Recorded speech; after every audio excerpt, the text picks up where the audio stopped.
Hello friends and adventurers, we all know why you're here. Let's not waste any time and get into some tips and tricks to help you be the convict you were meant to be in the colony. Tip number 1. How to get some free starting armor. This is gonna be a multi-step process, so here we go. We start our journey as usual. Say hi to the exchange guards, loot their house and their key, and then whatever stuff they got in their little storage chest. We also take a short dive later on to get the lost judge's hat in the lake. I love the storytelling here, with skeletons tied to a broken wheel or another hiding in a barrel. Welcome to the colony. We head down the valley to the Tree of Hangmen and locate Drax's dagger.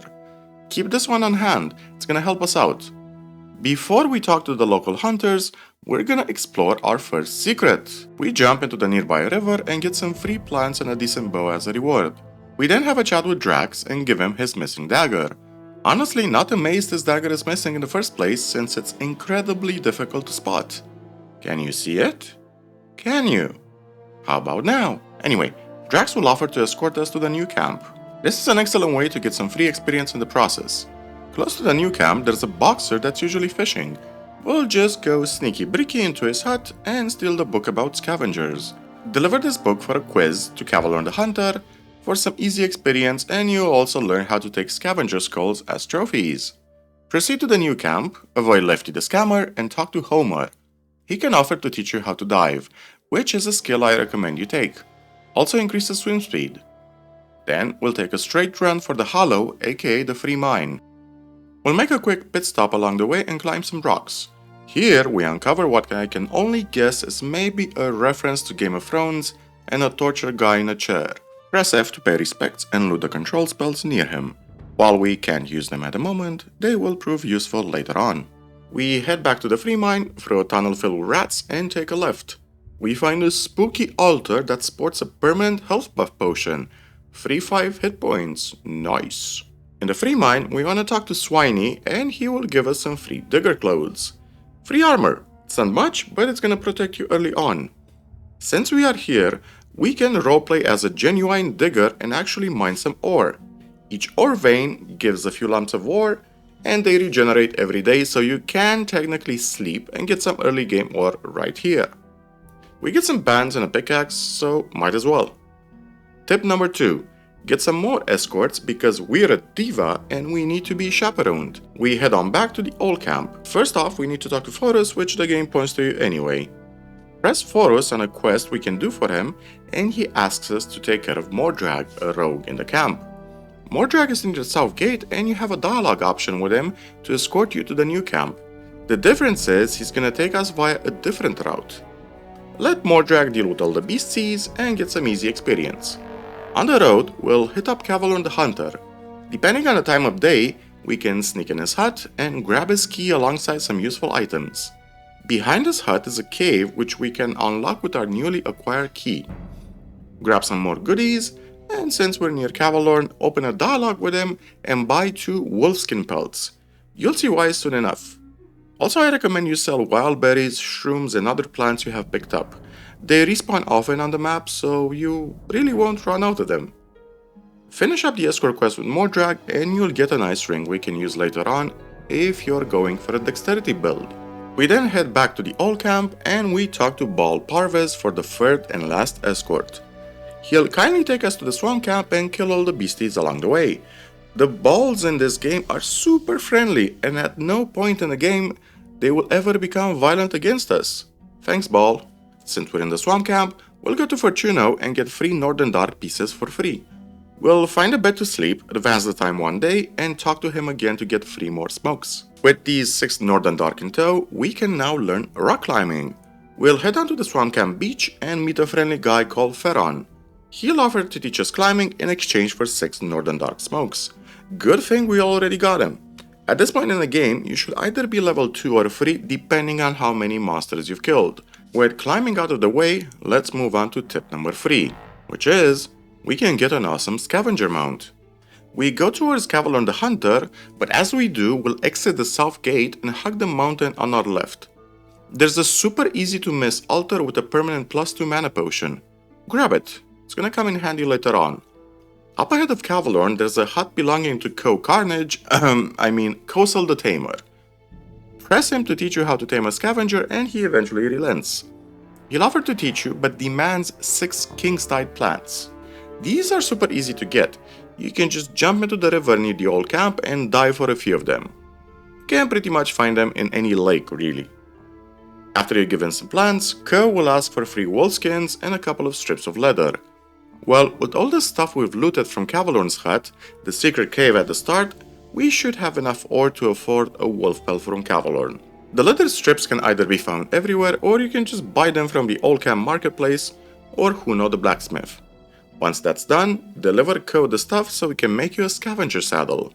Sleep a day and voila! We have our very own scavenger mount. I name mine Squeaky cause, well, she squeaks a lot. Good Squeaky. Since we're in the neighborhood, might as well visit the collapsed watchtower.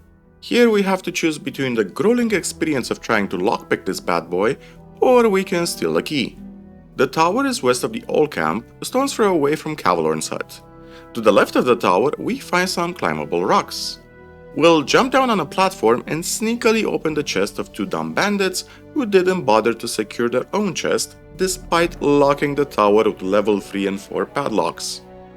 If they notice you, just run away. Their speed is pathetic at best. Voila! We get inside the tower, find a couple of chests, and one of the best starter rings in the game, a ring with plus 10 protection for blunt and edge. Also, a potion of strength to boot. Tip number 4, we need to invest a bit in magic for this next part, but it's totally worth it. We head on back to the old camp marketplace and it seems that all roads lead to here. We'll find a fire mage called Torres around the market. Talk to Torres about how uneducated we are and he'll offer us the gift of apocalyptic magic if we bring him some wolf claws and a piece of paper. If you lack ore, just talk to Dexter. Press him about getting his recipe and don't relent until he gives you 50 ore. Easy 50 nuggets. If you need more ore, go to the new camp, talk to Baal Kogan and take his quest to distribute some gifts. Easy 100 ore. Paper is pretty easy to get, just talk to Graham the Bam Maker and buy one. Wolf claws by now you should have from your hunt with Drax. Talk to Torres, give him the stuff and he offers to teach you initiate level magic. aka he gives you the option of a boom boom firebolt or a rune of healing. We're gonna go for the firebolt one for what comes next. This rune is actually crazily powerful in chapter 1. Even on hardcore, has the ability to easily deal with entire packs of low-level enemies such as wolves, snappers, or even orc dogs. You're basically a fire mage machine gunner with this little guy. It's also super effective since you can move while shooting and it does area of effect damage as well and fire damage over time. If you got the cash to spare, buy 2 transform into a bloodfly spell scrolls from Torres. If not, don't worry, we'll soon get some loot to sell. This next suggestion is entirely optional, but I do recommend you learn at least 1 level of lockpicking from Fingers the Shadow. It's gonna help you for our next plan. We should definitely have the learning points to spare for this one. With climbing unlocked, a trusty scavenger mount, and a rune, we can now get into a couple of dangerous but cool secrets that are gonna change your early game adventures. We head on to the Mountain Fortress. Normally you visit this place in chapter 4 with Lester, but Mama didn't raise no cowards, so of course we go in there at level 3. With Squeaky leading us, we pass by the world's laziest golem and start ascending the beautiful ruins of the Mountain Fortress. We say hi to a munching harpy and try not to interrupt her lunch. Soon as we hit the entrance, we quickly dismount and take a left into the cellar. Past the barrels, we'll take a left at the intersection and say hi to some surprised skeletons. Quickly loot the poor bloke near the skellies and make a mad dash out of the cellar.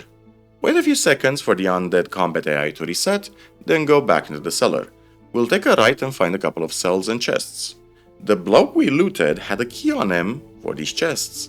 The Beggarly Word is a powerful amulet that gives us a plus 30 mana boost. With the Firebolt rune in hand and this amulet, we can now charge up our mana and start clearing these harpies. Turns out that harpies don't fare very well against flaming projectiles and are quite vulnerable to being set on fire. We ascend the ruins and come across a cool painting that's a sure puzzle clue. We enter a library and find 3 sets of bookcases, each marked by a particular statue. We activated Swamp Shark, Wolf, and Mole Rat statues to access the fireplace secret. If you have the patience to open the chest here, you'll get some handy healing and mana potions as a reward. We move upwards and take advantage of our fire broom to clear the harpies and climb the side of the fortress. The last level is gonna sport a few harpies roosting casually, but sadly for them, we chose violence today and this is our new real estate. This last chest is difficult to pick, but if you do so, you'll get one of the best starter swords in the game and a powerful ring that gives both health and mana. We also get a key that we'll use in a minute. If you manage to buy a transformation into a Bloodfly spell scroll, use it on this last level. We need to take a flying distance jump and we can glide down to a secret near a broken bridge. It's another difficult chest to pick, but oh boy is the reward good. A powerful crossbow if you're on a Godo range path, and a potion of supremacy that gives both strength and dexterity. You can actually jump down here easily on the right side without breaking your butt too much. We'll do one last climb up the fortress, past the fireplace, jump down in a vast chamber, and enter the open room. These sleeping quarters sport a chest that can only be unlocked via the key we got from the upper tower. This chest is our grand prize, the Royal Guardsman's armor. I kid you not, this armor is so good you can wear it up until you get a Minecrawler armor. Also, looks pretty snazzy if you ask me. Bonus tip that I completely forgot to add in a previous video I made. If we journey back to the south gate of the old camp, you're gonna come across an abandoned hut. Interestingly enough, if you become a Bloodfly and hover over the tree near the hut, you can eventually get up the roof. Inside the hut, you can find a chest that gives another potion of permanent mana with a +2 boost to your magic pool. So this is my little initiation guide to help you through your journeys. And if anybody doubts these steps are doable, mind you, I made this guide on hardcore difficulty, so this guide will definitely work on lower difficulties. If you follow these steps, at the end, you should be sporting a squeaky mount, a powerful armor, some permanent buff potions, a powerful sword and crossbow, as well as having extra learning points to spare. The best part of this guide is that it is completely classless. After this point, you can specialize in any build you want, whether magic, melee, or ranged. We have invested 0 points into bows, mana, melee, strength, or dexterity. But you will have some beastly tools now to make your journey easier. Thank you friends and adventurers, hope you liked the video. And if you did, feel free to subscribe or support us on Patreon or buy me a coffee. Every little ore nugget helps. Especially since these days we're playing real life on hardcore difficulty. As always, stay badass and remember, the most important story in the world is our own. Cheers!